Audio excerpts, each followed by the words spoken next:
Good morning. I'm Randy Barkley, and I'm here with Jeremiah Lee, and we're here to discuss life's really difficult choices.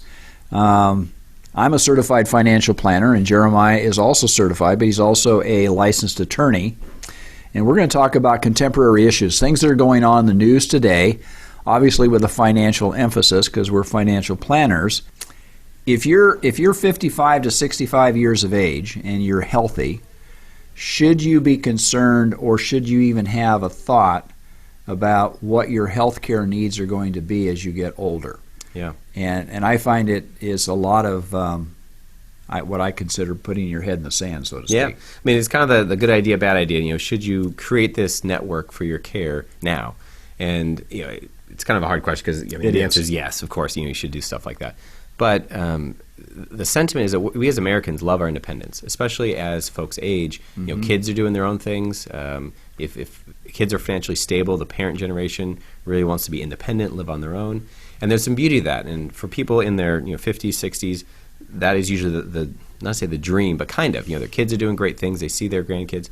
But we run into a lot of clients who start to run into the things that matter more in life. And they say, I really want to be close to my grandkids. We've had a number of clients who either left the state or came into the state to be around their family. Grandkids. Yeah. Their family. And when people are healthy, it seems like they can make this choice. But inevitably, as we age, you need that support. And that support, I think people automatically jump to like in-home care. But it's not just that. It's emotional support. It's having someone to go to a doctor's appointment with you. It's a lot of those things. And is as trivial as having somebody cook, preparing the meals. I find that my experience has been that when particularly a widower, a man, he starts to lose weight almost instantly because nobody's preparing a meal. He doesn't like to cook for just himself. You go by restaurants and you see elderly people that are sitting there by themselves. Oftentimes they're I wouldn't consider it's a happy thing. They're just doing the necessity of eating.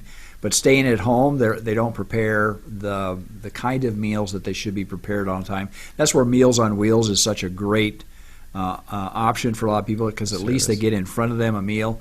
But just the basic aspects of taking care of yourself. And then we find this with couples. Jeremiah, I can't tell you the number of times I've seen couples where they say, well, I'll take care of you. And it's husband and wife.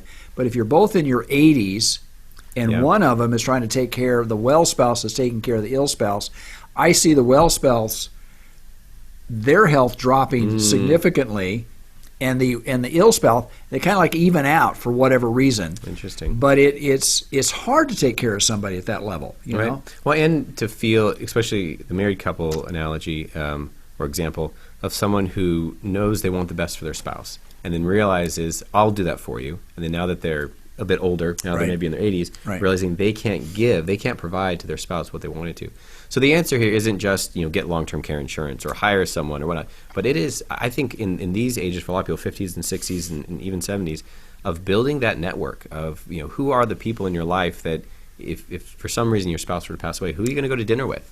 Who are friends that come alongside you? What family members are there? Are you able to play with your grandkids? Do you actively choose to play with your grandkids? To build those relationships, and that one, it's good in the moment, right? It's good for your family. But as people age, to acknowledge this level of independence that we all like as Americans kind of needs to shift a bit. And that doesn't mean you're going to move in with your kids or they're going to move in with you. But to have some of those conversations of what this could look like as you go forward and what you want, and start building those pieces now. Yeah, and what other communities, if you don't have a family, I mean, I've got some clients who just don't have any children and they don't have any direct relationships. How do you build a community of people around? Now, again, the obvious answer would be, church would be a place where people would build community. Yeah, civic involvement, people who are on charities or boards. Right. But I think there's other organizations that you can become involved with. I mean, senior centers is probably one.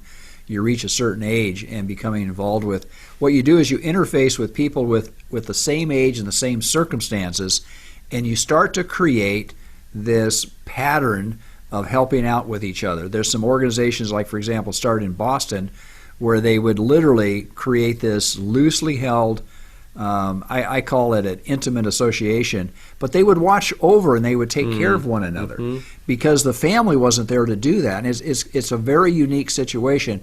I'd like to see more of that in our backyard. I don't see it as informally as I'd like to see. I think it should happen. Yeah. But anyway. Where I say it here, in the last 2 neighborhoods I've lived in, there's been a single person who's lost their spouse and they're a bit older, and the neighborhood, the good old-fashioned neighborhood, has rallied around them. And there's a woman we used to live next door to that she would come over for Christmas and Easter. She had family, but they were up north. So she'd come over and participate with our family. There's another neighbor who would go over and do handyman stuff at her place. And I think that's, in my mind, good old-fashioned America of caring for your neighbors. And it's knowing your neighbors. That's where it starts, right, I guess. Right? You got to know your neighbors.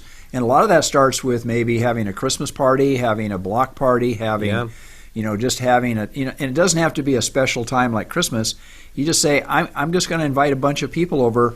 What we found in our neighborhood is how many people had lived next to each other for literally decades and didn't know them. Interesting. So what my wife and I did, what we did is we had people over to our house for Christmas, kind of an open house, and it was really wonderful to see them kind of sit next to each other and get to know them. And they've been seeing each other across the street, so to speak, but really didn't know them. Right. And that goes a long way in when, Frank leaves on John's yard or whatever. Right. Those type of things that become neighborly issues. But once you build some sort of rapport with them, in the little things, it's petty and it's tough. But I think as people age, when there's a real need, I think it's beautiful when neighborhoods can rally around somebody. Yeah, I mean, you talk about people wanting to be independent, but also they go in their garage, they open the garage door, they shut the garage door, and they don't visit their neighbors. Right. It's really important to reach out. And what we found during COVID is that we would reach out to our neighbors, particularly those that we knew that were kind of isolated,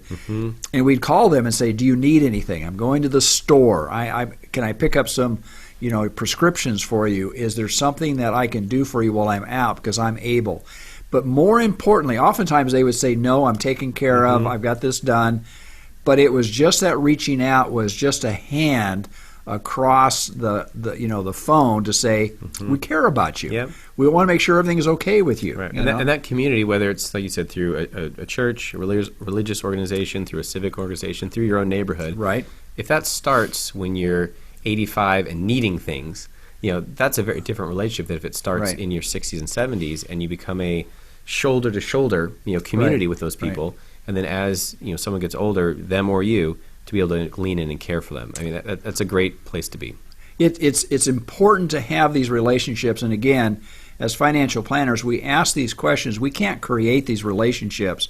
But what we try to do is stress the need to have relationships in your life so that when something happens, it's not a surprise. We have an action plan. We know where we're going. We know what we're going to be doing. And we know who to become involved. Even if it's reaching out to people that are out of state, we have those connections. We like to have family meetings. We bring people in together, and we help to do that for them. Yep, that's right. If you have a topic you'd like us to discuss on a future episode, feel free to leave it below in the comments or go to our website, retirementunlimited.com.